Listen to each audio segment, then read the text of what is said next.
Good morning दोस्तों, आपके अपने YouTube चैनल परीक्षा प्रदेश में आप लोगों का स्वागत है। आप लोगों से निवेदन है, यदि आप लोगों ने अभी तक चैनल को सब्सक्राइब नहीं किया है तो सब्सक्राइब कर लें, जिससे कि जब भी वीडियो अपलोड हो आपके पास पहुंचे और आप उसका लाभ उठा सकें। दोस्तों, हम लोग प्राचीन इतिहास में मौर्य वंश पढ़ रहे थे, तो मौर्य वंश में चंद्रगुप्त मौर्य बिंदुसार पढ़ लिए थे, अशोक को पढ़ रहे थे। उसी समय हमने क्लास रोक दी थी। आज जो है अशोक को पढ़ते हुए आगे बढ़ेंगे।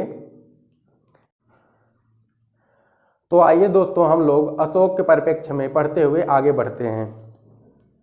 तो दोस्तों, अब हम लोग अशोक के अभिलेखों के बारे में पढ़ेंगे, जिसमें अशोक के अभिलेखों को 5 वर्गों में विभाजित किया गया है, विभाजित किया जा सकता है। पहला है बृहद शिलालेख, दूसरा लघु शिलालेख दोस्तों, और तीसरा बृहद स्तंभ शिलालेख, और चौथा स्तंभ शिलालेख होता है दोस्तों। और पांचवा हम लोग पढ़ेंगे अलग या पृथक शिलालेख। अलग या पृथक शिलालेख दोस्तों इन चारों लेखों से भिन्न होता है, इसके बारे में भी हम लोग आगे जानेंगे। और सर्वप्रथम हम लोग बृहद शिलालेख के बारे में पढ़ते हैं दोस्तों। जो यह बृहद शिलालेख था दोस्तों, इसकी संख्या 14 है, जो 8 स्थानों से प्राप्त हुआ है दोस्तों। अब ये 8 स्थान हैं और वह किस प्रदेश में या किस देश में पाए जाते हैं ये 8 स्थान, और जो ये शिलालेख है स्थानों में, यह किस भाषा में लिखी गई है, ये भी हम लोग देखेंगे दोस्तों। तो पहला है शहबाजगढ़ी दोस्तों, जिसे खरोष्टी लिपि में लिखी गई है और यह पेशावर पाकिस्तान से प्राप्त हुआ है। दूसरा है दोस्तों मनसेहरा शिलालेख, जो खरोष्टी लिपि में लिखी गई है और यह हजारा पाकिस्तान से प्राप्त हुई है। तीसरा है दोस्तों कालसी अभिलेख, जो ब्राह्मी लिपि में लिखी गई है और यह उत्तराखंड के देहरादून से प्राप्त हुई है।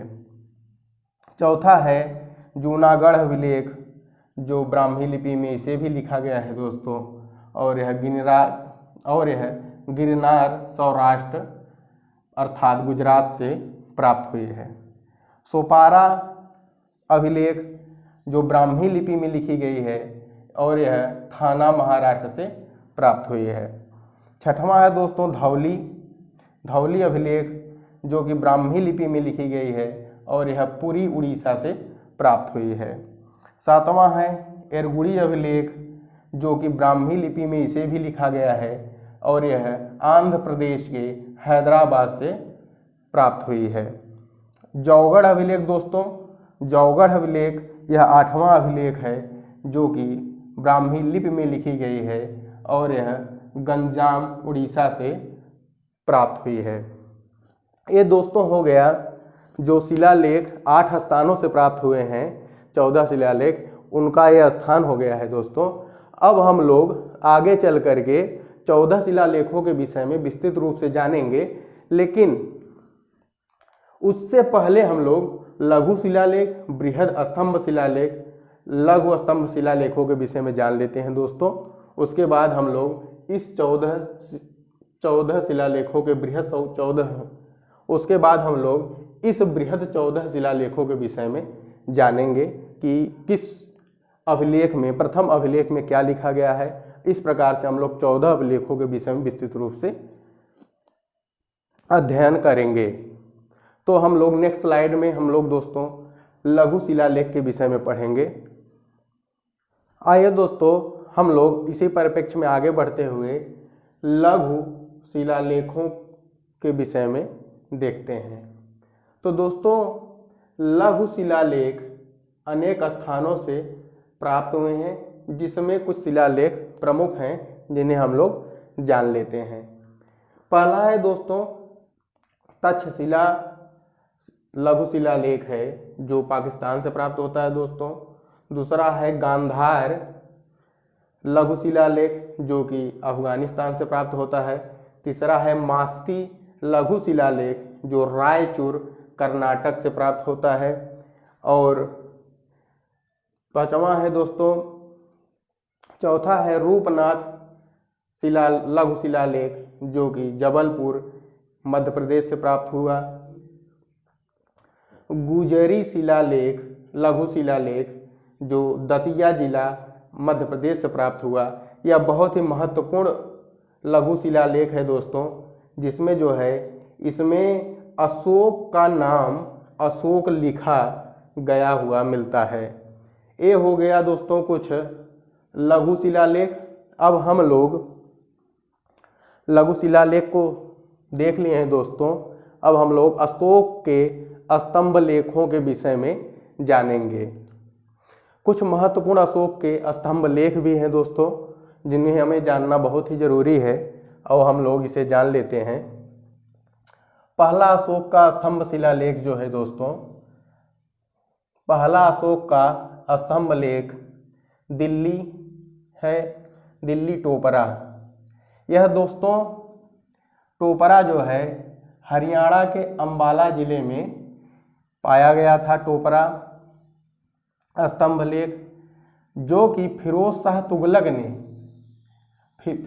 तुगलक के द्वारा दिल्ली लाया गया था। यह जो टोपरा स्तंभ लेख हरियाणा के अंबाला जिले से प्राप्त हुआ था, फिरोज शाह तुगलक ने उसे दिल्ली लाया था दोस्तों। दूसरी बात है मेरठ का स्तंभ शिलालेख, जो कि फिरोज शाह तुगलक के द्वारा इसे भी दिल्ली लाया गया था दोस्तों। और हम देखेंगे लोरिया अरेराज जो कि बिहार के चंपारण में स्थित है। यह तीसरा महत्वपूर्ण स्तंभ लेख हो गया दोस्तों। और लोरिया नंदनगढ़ बिहार के चंपारण में ही स्थित है। यहाँ से इस स्तंभ लेख में मोर का चित्र पाया गया है दोस्तों। और है कौशल स्तंभ लेख, यह इलाहाबाद के कौशाम्बी जिले में पाया गया, और यह इलाहाबाद के कौशाम्बी जिले में पाया गया दोस्तों। ये हो गया है अशोक का स्तंभ लेख, जिसे हम बृहद स्तंभ लेख कहेंगे। बृहद स्तंभ लेख कहेंगे दोस्तों। अब इसके बाद हम लोग अशोक के लघु स्तंभ लेख के विषय में देखेंगे। आइए दोस्तों और आगे बढ़ते हैं हम लोग, और अशोक के लघु स्तंभ लेख के विषय में जानकारी प्राप्त करते हैं। पहला लघु स्तंभ लेख है दोस्तों सांची, जो रायसेन एमपी में अवस्थित था। और दूसरा है सारनाथ लघु स्तंभ लेख, जो वाराणसी यूपी से प्राप्त हुआ। तीसरा रुमिनदेई नेपाल से प्राप्त हुआ। और चौथा निगलुआ, जो कि नेपाल से प्राप्त हुआ था। पांचवा स्तंभ लेख कौशाम्बी से लघु स्तंभ लेख है दोस्तों ये भी, और यह प्रयागराज यूपी से प्राप्त हुआ था। छठवां है दोस्तों ब्रह्मगिरी, जो मैसूर कर्नाटक से प्राप्त हुआ था। ये हो गया दोस्तों लघु स्तंभ लेख, और हैं तो बहुत ज़्यादा, लेकिन इतने पर्याप्त हैं। इनके विषय में हम लोग इतना जानना ही इनके विषय में पर्याप्त था। पांचवा है दोस्तों पृथक या अलग शिलालेख। इसमें जो है कुछ शिलालेख हैं जो हम लोग महत्वपूर्ण पढ़ेंगे दोस्तों। एक पहला है, इसमें 2 शिलालेख पाए गए हैं जो 2 स्थानों से प्राप्त हुए हैं, और यह अशोक के शासनकाल के 14वें वर्ष जारी किया गया था, जिसमें धौली शिलालेख है और दूसरा जोगण शिलालेख है। ये दोनों उड़ीसा से पाए गए थे दोस्तों। नोट देख लेते हैं दोस्तों। अशोक की राजधानी पाटलिपुत्र से कोई शिलालेख प्राप्त नहीं हुआ है, जबकि हम लोग अब देखते हैं आगे अशोक के शासन काल में गुहा लेख भी प्राप्त हुए हैं। गुहा लेख का मतलब है दोस्तों गुफाओं में जो लेख लिखे जाते थे उसे गुहा लेख कहा जाता था। यह अभिलेख बराबर की पहाड़ी मतलब गया के निकट से प्राप्त हुआ है। इस अभिलेख से पता चलता है कि अशोक ने आजीवक संप्रदाय को 3 गुफाएं दान दी थीं। अब हम लोग उन तीनों गुफाओं को देखेंगे दोस्तों नेक्स्ट स्लाइड में। दोस्तों अब हम लोग तीनों गुहा अभिलेखों के विषय में देख लेते हैं कौन कौन सी थी।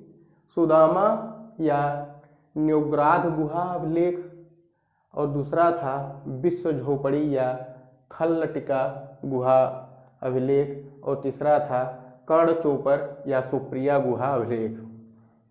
ये दोस्तों गुहा अभिलेख हो गए तीनों, जिसे जो है अशोक ने दान में दिया था आजीवक संप्रदाय को। अब दोस्तों आते हैं आगे। अशोक के पौत्र दशरथ के द्वारा भी आजीवकों को गुफाएं दान में दी गई थी, जिसे नागार्जुना गुहा के नाम से जाना जाता है। अशोक के शासनकाल में तृतीय बौद्ध संगीति का आयोजन किया गया था दोस्तों। अशोक के शासनकाल में तृतीय बौद्ध संगीति का आयोजन किया गया था दोस्तों। यह बहुत ही महत्वपूर्ण क्वेश्चन बन रहा है।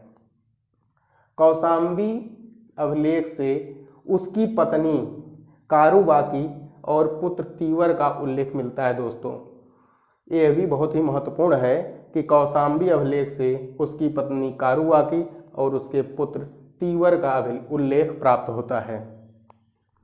अब दोस्तों हम लोग अब हम लोग अशोक के उत्तराधिकारियों के विषय में जानते हैं कि अशोक के उपरांत कौन कौन से उत्तराधिकारी आए। तो देख लेते हैं दोस्तों।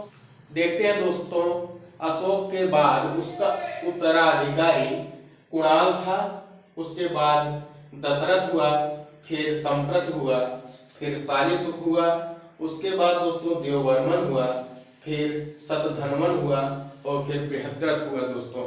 बृहद्रथ मौर्य वंश का अंतिम शासक हुआ करता था दोस्तों। बृहद्रथ